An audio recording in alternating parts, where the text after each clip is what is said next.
Hello everybody, welcome back to another video. I'm hoping you guys are having a fantastic day.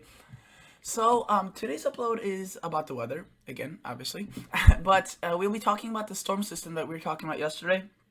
Some new updates to it, and just a little bit closer out, or further, the storm is closer out, it's not as far out as it was yesterday, so we have a little bit more detailed, but basically right now there's heavy rain occurring across southern Canada into the northern plains. You can see North Dakota, Montana. There was some snow earlier today in the morning across the higher elevations, but mainly rain, especially since it's obviously mid-June, so it's not wintertime, and at least in the northern hemisphere.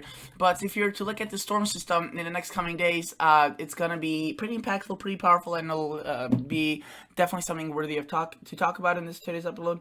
So if you guys would like, consider subscribing to this channel, consider liking this video. It really helps out.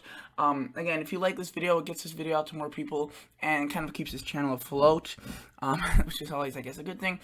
And if you would like to subscribe, that would also be nice if you're new. So thank you for that. We're looking at the GFS model, Global Forecasting System. Let's see what it does. So right now, this storm system is really centered across parts of the Colorado Front Range. If you were to look at it, it's across the northeastern part of Colorado right there. And there's a lot of precipitation ahead of it. There's another one by James Bay, south of Hudson Bay, in this is Quebec, or Ontario. And if you were to further play this along, you can see that there's a nice band that could form right here. Some severe weather definitely possible across this band, and I'll show you the high resolution model actually right now to show you that some of this stuff could be severe, so this isn't just like a light rain. This could be actually pretty severe. You could see some thunderstorms. I wouldn't be surprised if there's severe thunderstorm warnings or watches issued. Doesn't seem awfully tornadic, but you have to check the National Weather Service for that, as they keep the updates on that through the night and 24/7. So you could see quite a bit of cells right there during the nighttime hours, which is at this point. You can see it's more of a rain system, and the severe weather is really just going to erupt in the next couple of hours out of that. So that's definitely something we'll have to watch, as it's dangerous. It's definitely not something to be taken lightly. It's not just light rain or even heavy rain. It's heavy rain with bursts of heavy wind, a large hail possibly, which could be very damaging. Notice as we go on further, this storm system tracks to the east. It kind of is a combination of two systems. Really, a third one's out to the east, where it's really out of our concern. But notice there's one across. This is now bordering between Ontario and into Manitoba. And if you were to look at this, or Saskatchewan, sorry, and you could see that if you were to play this forward, another band develops on early Friday. You could see really early Friday, or late tomorrow, or late Thursday into early Friday. Another band of severe weather possibly across Iowa, Minnesota, Nebraska, Kansas. So that's definitely something to keep an eye on for as well. Notice I don't know if you'll notice, but I will tell you that this is not the only I can't say the word. I can't say it.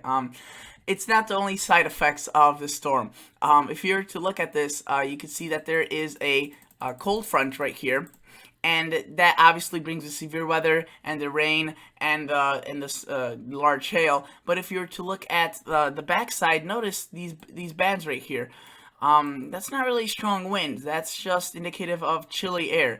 Pretty chilly air. So, this could be a bad side effect, but really at this time of the year, it's late June, at this time, mid to late June, 19th, this would bring in some very chilly, nice air across the northern central United States, and into really then spreading into the Midwest and into parts of the western Ohio Valley. So that's not the only effect, the severe thunderstorms, it's also the cold air behind it. You notice that as that dissipates, that storm band, it kind of disconnects from the low pressure way up there, so another one kind of takes its charge. It's really, though, at this point more disorganized. You can see it's just a band of precipitation, if you will, just a slug of precipitation. Some severe weather down across Texas, Oklahoma, into Kansas, Missouri, Iowa. This is now early Saturday, late Friday. We put this into motion. You can see Saturday, Sunday, throughout the day, it moves in across the Midwest. Notice the east is also pretty rainy. That has to do with a tropical disturbance. winds. That kind of brings out quite a bit of precipitation. Okay, notice that a system does try developing here, but it's really weak and disoriented compared to the system that was, say, right now it's occurring and into Thursday. This one's weaker, right? Okay, but it still has a lot of scattered precipitation, and as soon as we think that's over, we see this another band of precipitation which came off the Pacific Northwest into British Columbia and Washington on Saturday and Friday. You can see that arrived by Monday, and that kind of continues delivering more rain, more precipitation, and really the reason why it's brought so quickly, you notice how it's Sunday, early Sunday, it's by the Pacific Northwest right there, and then already by, early Monday, one day, it's already way over by Illinois and Iowa. So the reason for that is because of the still strong spinning low pressure, which can't really make its way to the south because of all its precipitation that's flowing up to the north. And this one, this system over here is just dragged by these strong winds and a strong flow, which is the cold air, and it quickly dashes its way across the Midwest.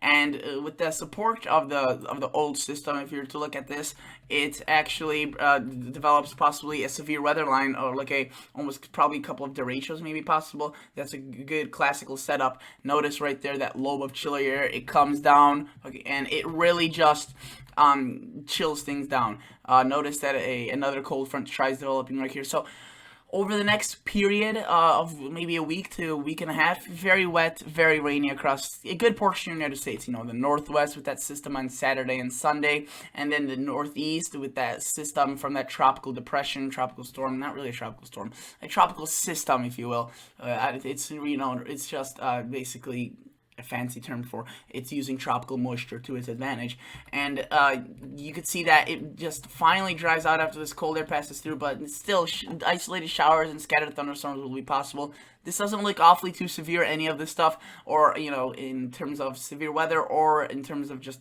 any aspect, just probably some benign showers.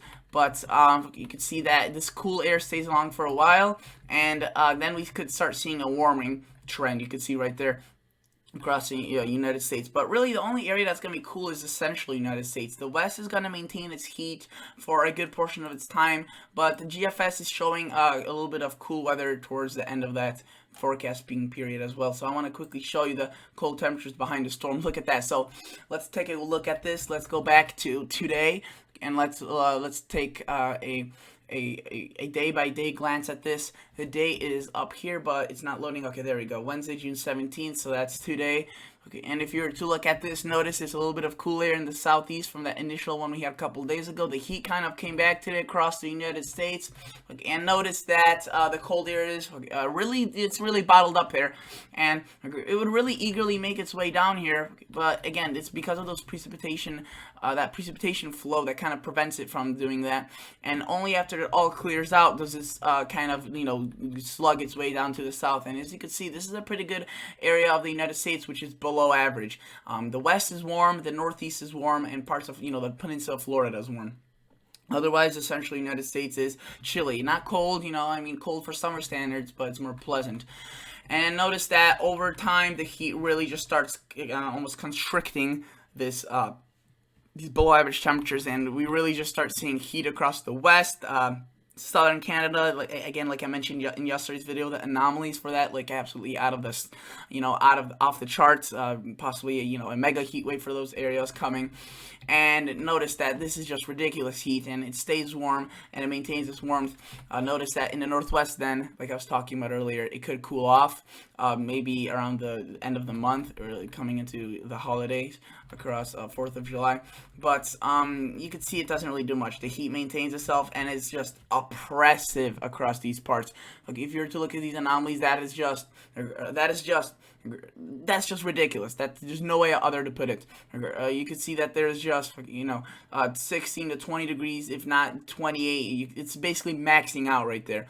So again, this is far out, but like I said, we've been seeing this for several days. We saw it yesterday, we saw it the day before, and this could change just based on a couple of hours. But look at that. That is just absolutely ridiculous. 100 degrees. Let me tell you something, all right? They probably see 90s there maybe once or twice a year, and if it gets close to 100, that would be 100% a record. And whether or not this will happen, we have to watch. But it could just be an absolute. It could just be a mess. This is not, they don't have any much. I'm assuming many people up there, if whoever lives up there, many people live. I think 90% of the Canadian population lives within a 100-mile border of the U.S. But if you're to live there, you probably don't have air conditioning because most of the time you don't need it. And then if you're to look at this, 98 degrees across southern Canada, that is just absurd. Okay, folks, that is just something you don't see, and I haven't seen in a while, and it requires special kinds of conditions, which in this case they will be present. Notice it's warmer than it is in parts of Florida, and if you have any recognition, Florida is known for its heat, and just the absolute. I mean, that's just off the charts heat. And again, this is close to the hottest time of the year. So, okay, with such anomalies, this is just beyond dangerous. So I'll definitely have to keep that watched out for. It's very far out, which is a little bit comforting, but we've been seeing these trends for a while. And look at the parts of the northern plains, okay, just absolutely heat.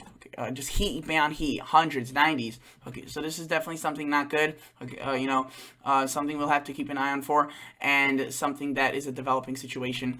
The European model, I could show you that, but to be honest with you, it doesn't go out that far. And right now, it's showing just that cool off that the GFS is showing, and it's kind of showing the comeback of those temperatures.